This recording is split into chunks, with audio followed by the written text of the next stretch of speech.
C'est dingue d'avoir une chaîne ciné et de ne pas parler du Festival de Cannes. Et vous avez fait comment pour entrer dans le cinéma? Comme si t'emmenais la femme d'un copain au resto ou au cinoche. Pour lui tenir compagnie, c'est tout. Un studio portatif de télévision. Tu t'y attendais à ce scénario? Non. Mon Dieu, qu'est-ce qui va pas avec cette prise? Si je ne sors pas très vite de score, je vais y rester prisonnier. Bonjour à tous et bienvenue dans Soyons bons public. L'émission est à retrouver à la fois en podcast ou sur YouTube tous les 15 jours le lundi à 17h et on va commencer avec le sommaire de l'émission. Dans cette émission, nous allons parler d'un sujet qui peut faire débat et cette semaine, on revient sur la meilleure série d'adolescents encore aujourd'hui, à savoir Skins. Mais avant de me tomber dessus en commentaire, laissez-moi vous le prouver et même si Euphoria existe, j'en suis conscient en étant fan de la première heure, je vais vous expliquer pourquoi Skins reste le digne ancêtre anglais. Je reviendrai sur quelques news en bref avec House of the Dragon saison 2 28 ans plus tard et Silent Hill 3. Et enfin je terminerai par une recommandation, que ce soit une série ou un film, qu'il soit récent ou non. Bref, je vous en parle en fin d'émission et cette semaine, je veux vous parler de Demolition avec Jack Gyllenhaal. Et ça commence maintenant.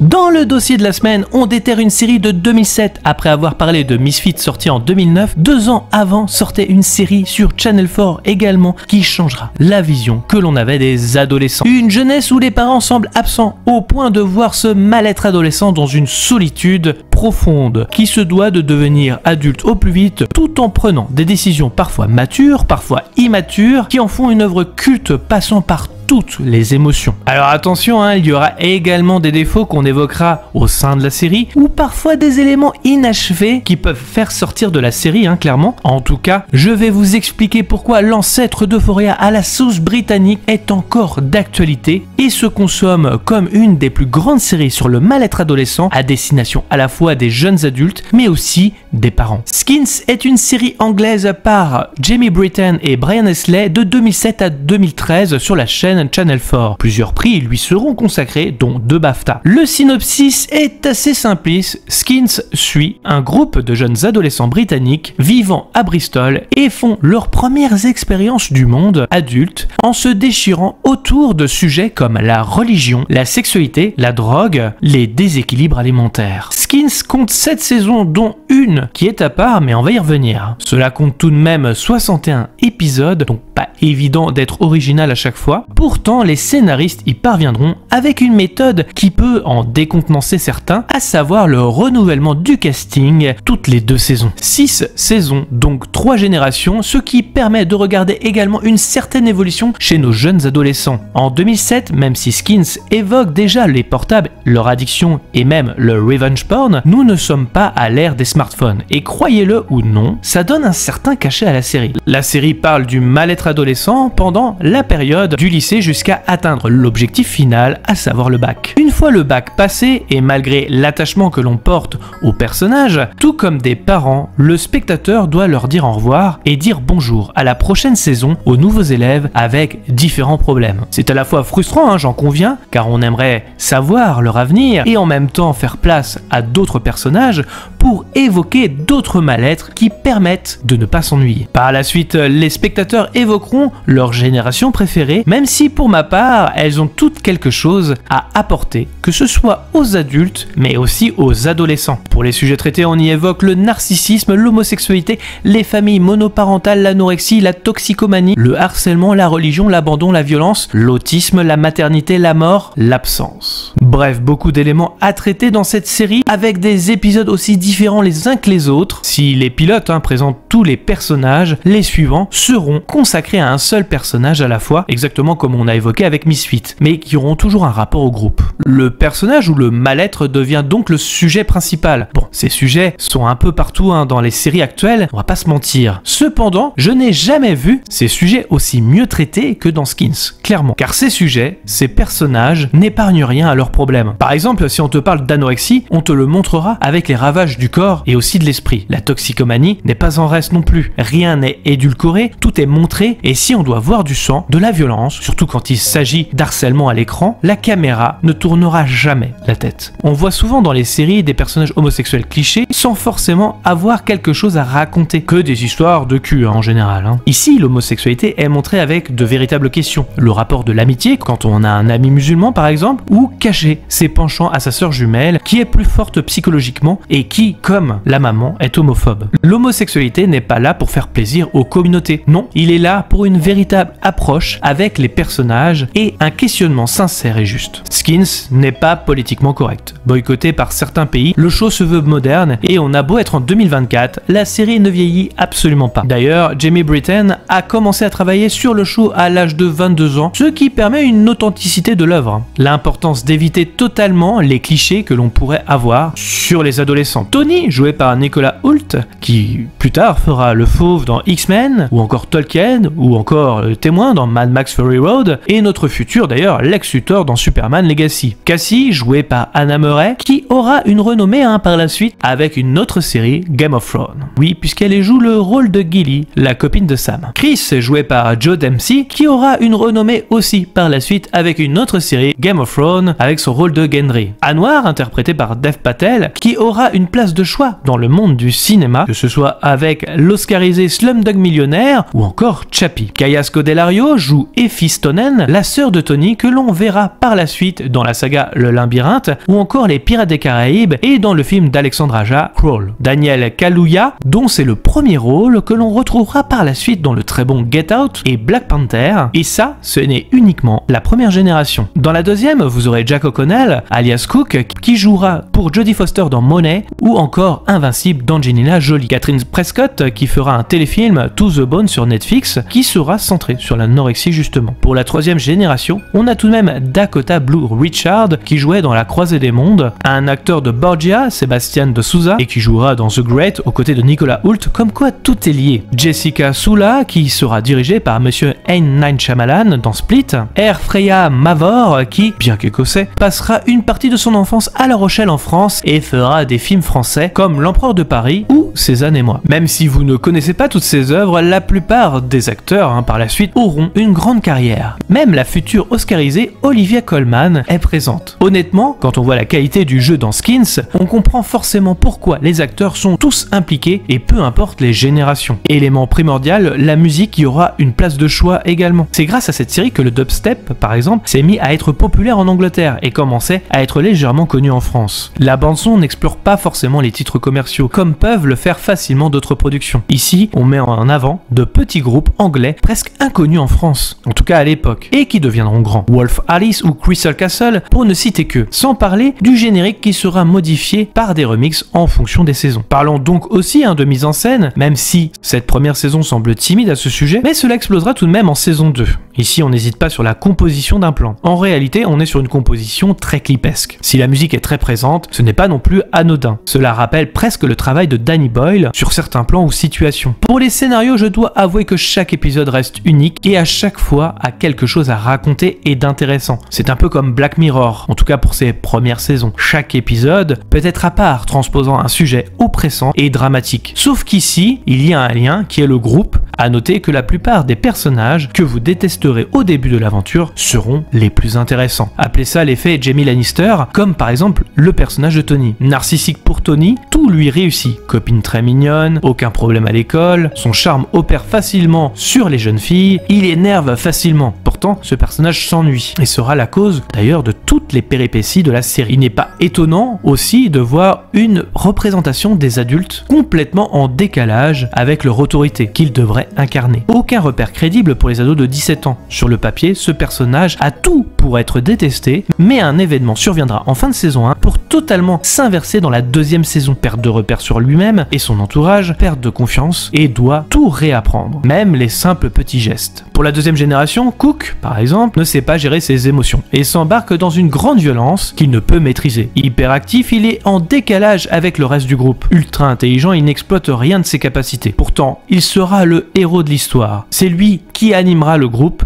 et les sortiront de leur zone de confort. C'est un personnage qui évoluera grandement au point même d'assumer toutes les conneries, passer jusqu'à un certain point, mais je vous laisserai découvrir. Dans la troisième génération, Minnie, qui est la pétasse populaire, son obsession première est de faire attention à ce que pensent les autres, presque pas d'écart, elle refoule beaucoup de choses, mais son comportement aura des conséquences. Son personnage aura beaucoup d'humanité dans la saison 6 au point d'en devenir le personnage le plus intéressant. Je vous ai parlé évidemment de ces 3 personnages, mais évidemment il y en a tellement d'intéressants que je vous invite à les découvrir. N'hésitez pas à dire dans les commentaires justement ce qui vous a intéressé le plus. Là où je suis très mitigé, c'est pour cette saison 7. C'est peut-être le plus gros défaut de la série, mais pour certains personnages, on a l'impression que c'est carrément pas eux. Mais on va y revenir. Alors attention spoiler sur la série, je vous invite donc à revenir une fois la série est vue, ou alors si vous en fichez, mais on n'hésite pas sur l'abonnement, le commentaire et le pouce bleu qui va bien, je compte sur vous. En effet, nous avons 3 personnages qui avaient des arcs narratifs pas réellement clôturés. Effie a le droit à son téléfilm, nous l'avons quitté en saison 4 lors de la mort d'un personnage, Freddie Marclair, assassiné sauvagement par un psychiatre. Endeuillé car il n'y a que le spectateur qui soit au courant de cette tragédie, j'étais impatient de retrouver son personnage après cet événement et comment elle se débrouillait dans le monde d'adulte. Plutôt bien fait et en adéquation avec le personnage, c'est une bonne suite. Les agissements d'Effie concordent parfaitement à ce qu'elle faisait au lycée. Mais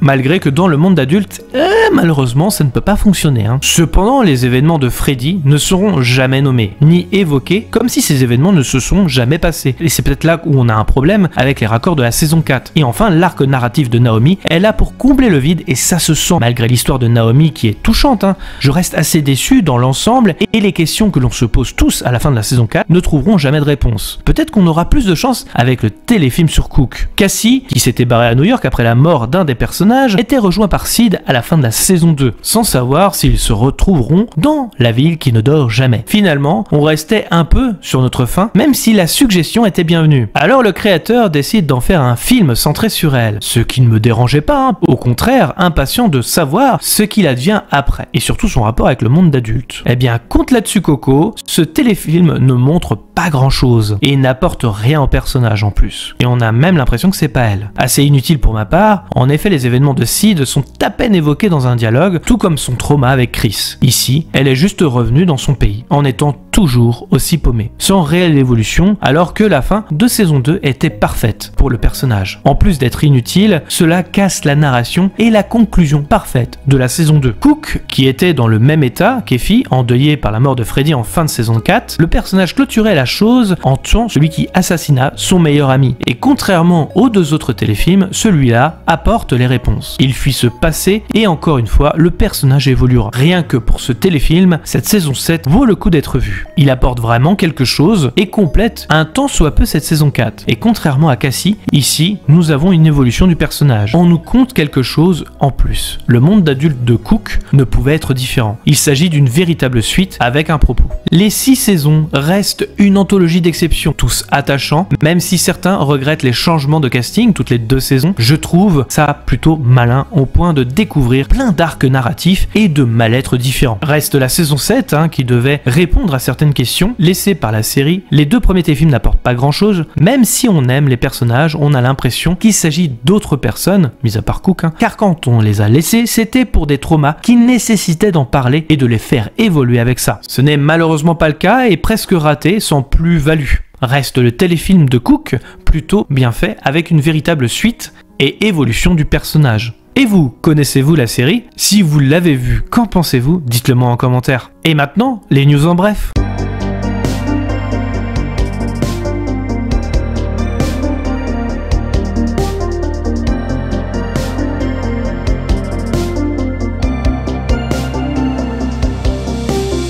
Deuxième partie de l'émission, les news en bref. Première news, la nouvelle bande-annonce de House of the Dragon saison 2 a été dévoilée. Une bande-annonce finale qui laisse penser que la guerre va commencer entre les 2 maisons, les Verts et les Noirs. Alors pour information, j'ai lu le livre, mais rassurez-vous, je ne spoilerai pas les intrigues, juste les éléments liés à la fin de la saison 1.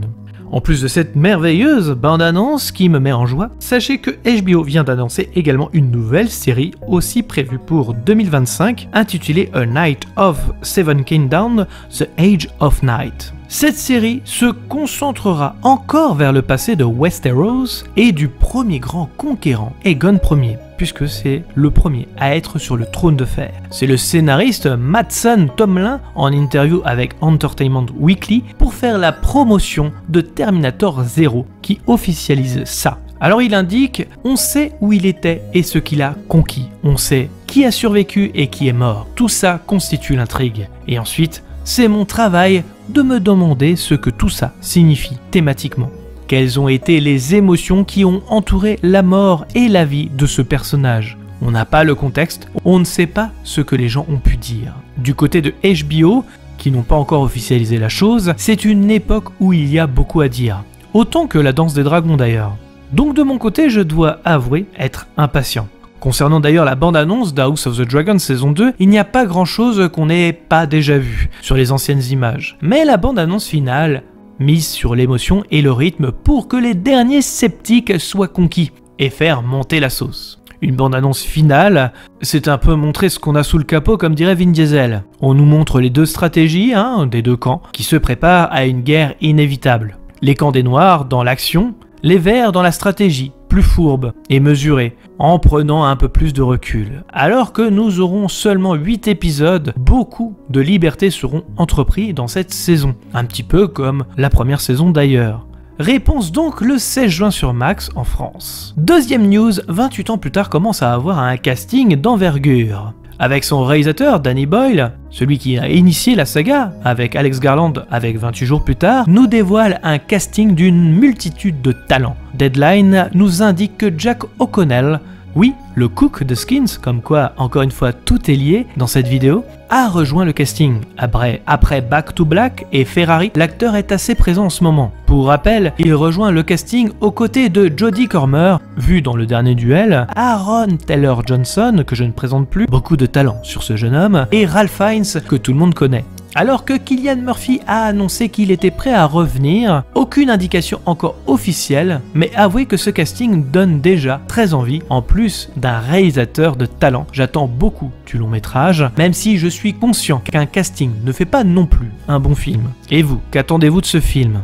Dernière news, Silent Hill 3 dévoile sa première image. Alors que Christophe Gans revient derrière la caméra à la réalisation après son film très appréciable de 2006 qui a lancé Silent Hill et qui n'aura pas réalisé sa suite nanardesque Révélation 3D, le troisième film semble être revenu dans une bonne lignée. Variety dévoile la fameuse photo de Pyramid Head, personnage culte connu des fans. L'adaptation est celle de Silent Hill 2 en plus, avec le personnage de James. La hype semble être présente et lorsqu'une bande-annonce sera présentée, comptez sur moi pour vous en parler. Et vous, êtes-vous pressé de voir ce projet en live-action? Pour l'instant, pas de date de sortie pour ce projet, qui semble être bien ambitieux, mais qui concorde avec le remake de Silent Hill 2 attendu par les joueurs. Alors, la réponse, à mon avis, c'est pour bientôt. Et pour finir l'émission, ma recommandation.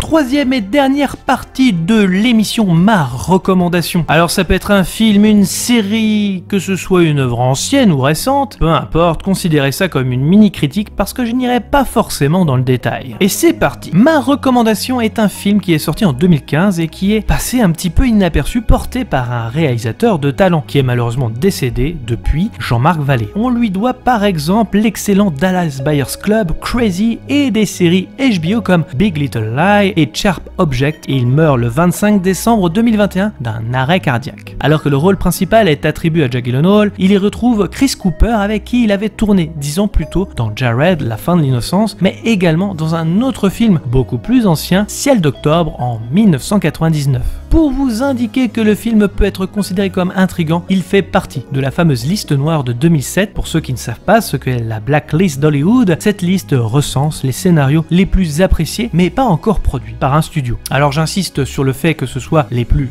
appréciés puisque cette liste indique que c'est bien les scénarios les plus aimés et non les meilleurs. Pour résumer l'histoire, banquier d'affaires ayant brillamment réussi, Davis a perdu le goût de vivre depuis que sa femme est décédée dans un tragique accident de voiture. Malgré son beau-père qui le pousse à se ressaisir, il sombre de plus en plus. Un jour, il envoie une lettre de réclamation à une société de distributeurs automatiques, puis il adresse d'autres courriers où il livre des souvenirs personnels. Jusqu'au moment où sa correspondance attire l'attention de Karen, la responsable du service client. Peu à peu, une relation se noue entre eux. Entre Karen et son fils de 15 ans, Davis se reconstruit, recommençant d'abord par faire table rase de sa vie passée. Alors je précise que dans cette critique, il y aura quelques spoilers, vous êtes prévenus. Demolition a été pour moi une très bonne surprise. Ayant aimé Dallas Buyers Club dans son histoire et sa bonne mise en scène, Jean-Marc Vallée revient avec un film meilleur et plus abouti dans son rythme et sa conclusion. La mise en scène du film est très intéressante, elle peut à la fois être du point de vue pessimiste et optimiste du personnage. Une réplique va même dans ce sens. Je suis l'arbre déraciné. Non, je suis la tempête qui a déraciné l'arbre. Les images nous montrent un personnage pas trop attentif et nous amènent parfois dans ses pensées, aussi dingues et réalistes soient-elles. Sa femme apparaît régulièrement, ce qui nous montre un homme toujours hanté par celle-ci. La mise en scène nous montre aussi qu'il intériorise plus qu'il n'exprime ses sentiments. Si l'histoire semble classique, elle n'en est pas moins géniale. Le fait qu'il ne soit pas attentif semble être au cœur de son mal-être. Tout démonter pour savoir comment les choses fonctionnent, puis savoir par la suite comment réparer ce qui était cassé. Voilà tout l'enjeu de cette histoire. On peut le prendre comme une métaphore, mais c'est exactement le reflet de son mariage. Notre personnage commence avec une représentation rapide de son couple, avec une scène explicite où il écoute à peine sa femme en voiture. La scène se termine en accident et sa femme meurt. À noter que la mise en scène est faite aussi avec le montage qui nous dévoile quelques petites scènes et les dévoile entièrement à la fin du film.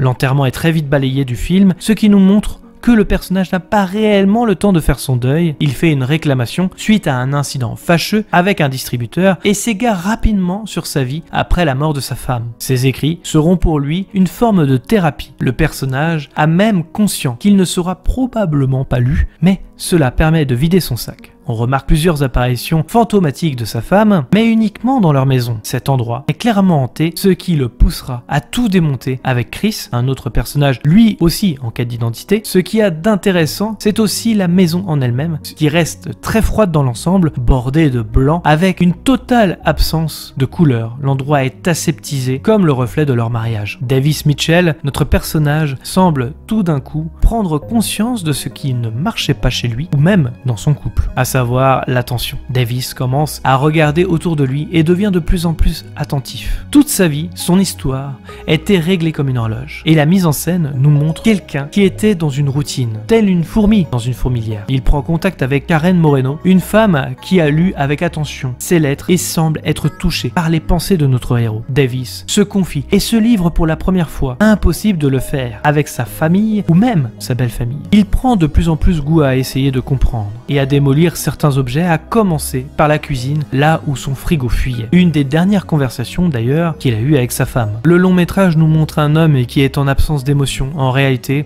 c'est bien tout le contraire, puisque les flashbacks sont montrés tout au long pour appuyer le fait qu'il ne fait que de penser à elle. Il essaye de comprendre ce qu'il ne marchait pas avant de pouvoir être en deuil et enfin la pleurer. Lorsqu'il démolit sa maison, il dit clairement qu'il démolit son mariage, mais n'y voyait pas quelque chose de négatif. Il démolit pour pouvoir recoller et comprendre. Lors de ce défouloir, il trouve une photo d'un fœtus que Julia, sa femme défunte, avait caché. Par ailleurs, il comprendra que ce bébé n'était pas le sien, qu'elle s'est fait avorter et que les parents de Julia étaient au courant.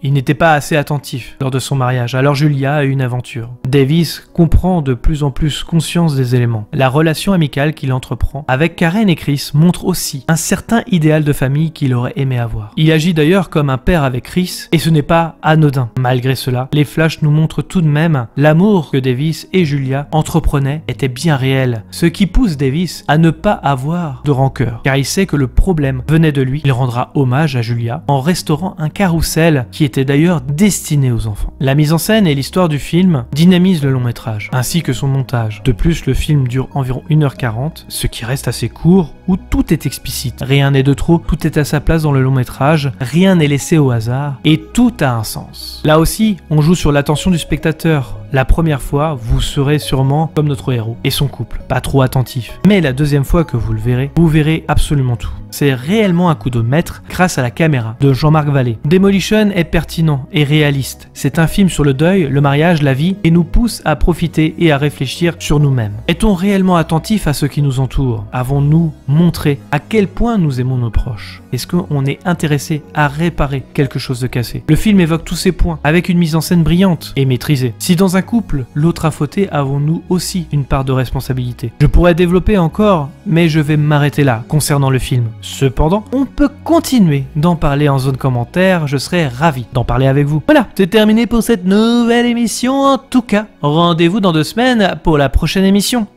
Merci à tous d'avoir regardé cette vidéo, je précise qu'il s'agit d'un avis et non d'une pensée unique. Pensez à liker, commenter, mettre un pouce bleu et d'activer la cloche pour ne rien rater. Nous sommes dispo sur les réseaux sociaux Facebook, Twitter, Instagram, les liens sont dans la description. Nous sommes également disponibles sur toutes les plateformes de podcast. Je vous invite donc à vous abonner quelle que soit la plateforme et de laisser un commentaire, nous y répondrons avec plaisir. Dans tous les cas, rendez-vous dans les salles obscures pour de nouvelles aventures. Bonne soirée à tous.